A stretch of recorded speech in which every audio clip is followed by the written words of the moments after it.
जीवन का सत्य क्या है, शायद आपको पता नहीं है। तो इसे समझने के लिए एक छोटी सी कहानी के माध्यम से बताने की कोशिश कर रहा हूं। धनवान सेठ की कहानी। क्या आपने कभी सोचा है कि मेरे इस मानवीय जीवन का क्या अस्तित्व है? मेरे लिए यह मानव जीवन, जो कि ईश्वर की अनमोल देन है, उसकी क्या महत्ता है? आपने कभी अपने आप को जानने का, समझने का प्रयास किया है? मानवीय तौर पर कहा जाए तो हम इस जीवन को सिर्फ अपनी जरूरतों को पूरा करते करते ही व्यतीत कर देते हैं। एक मनुष्य के लिए उसकी जरूरत क्या है? रोटी, कपड़ा और मकान, यही न? पर यह असल सत्य नहीं है। हर मनुष्य का जन्म इस धरती पर एक विशेष कारण से होता है, जिसे हम धीरे धीरे समय के साथ समझते चले जाते हैं। कई लोग अपने इस मानवीय जीवन के सत्य को समझ ही नहीं पाते, क्योंकि वे हमेशा नकारात्मक सोच ही रखते हैं।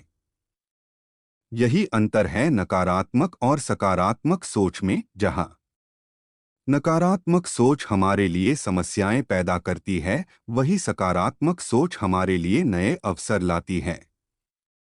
आइए हम जीवन के इस सत्य को एक कहानी के द्वारा समझने की कोशिश करते हैं। धनवान सेठ की कहानी। एक गांव में एक बहुत बड़ा धनवान व्यक्ति रहता था। लोग उसे सेठ धनीराम कहते थे।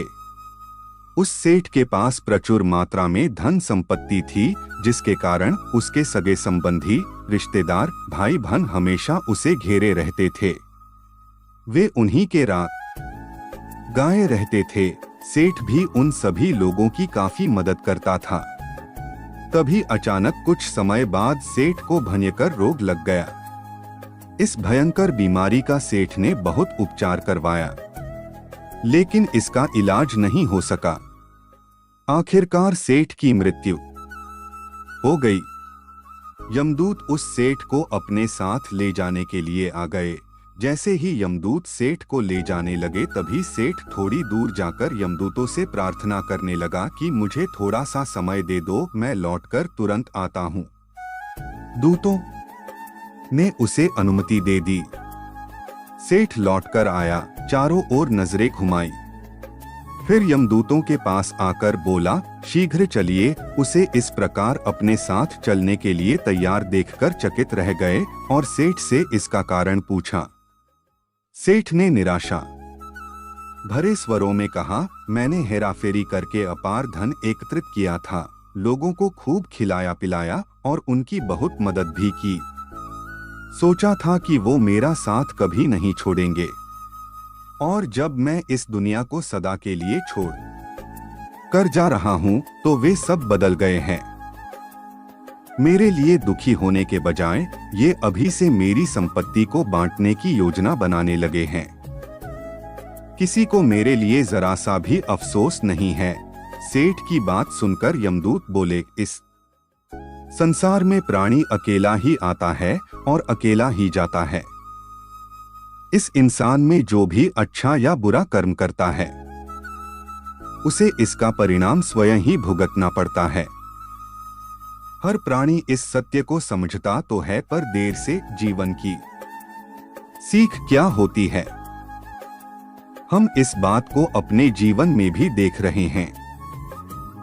लोग जीवन के सत्य को भूलकर मानव द्वारा बनाए जैसे लालच, रुपए, पैसा, बुराई आदि में लगे रहते हैं।